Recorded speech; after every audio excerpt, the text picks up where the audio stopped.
The presidency was meant to be strong. It was not meant to be weak, or more precisely, the founders created a president that was going to be strong. They wanted to create a counterbalance to Congress, and to do that, they had to give him sufficient weapons and armor to defend against Congress. So it's a powerful office, and of course the question is how powerful.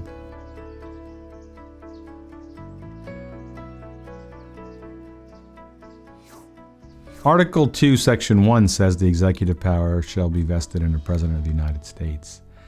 And the executive power, as I understand it at the founding, is a grant of authority to execute the law. That is the essence of executive power.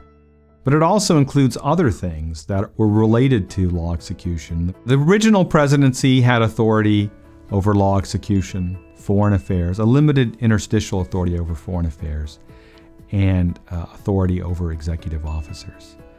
And let me unpack that. Law execution would just be implementing Congress's statutes, Congress's appropriation statutes, Congress's army statutes, Congress's bankruptcy and naturalization statutes.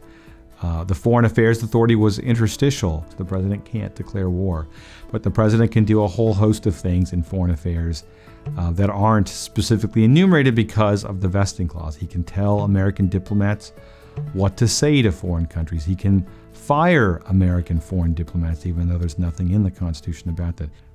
Then finally, we see the same sorts of things with respect to executive officers. And we see the president ordering U.S. executive officers to do all sorts of things, to prosecute individuals, to spend money pursuant to congressional appropriations, to convey messages to foreign governments. You don't see any of that in Article 2, Section 1.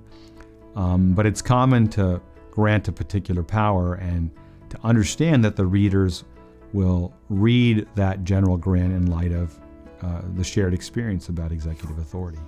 Article 1 says that the legislative powers herein granted are given to Congress. Articles 2 and 3 don't have that limitation. And so it's a mistake to think that the president's powers are limited to the stuff found in Article 2, Section 2, to the material found in Article 2, Section 2. That's never been our practice, and it doesn't comport with what the founding fathers said about executive power. It doesn't comport with what Washington, Hamilton, Jefferson, Madison, Wilson said about the executive power clause. We have had a 200-year plus tradition of treating the vesting clause as a source of authority. The Supreme Court itself has said as much.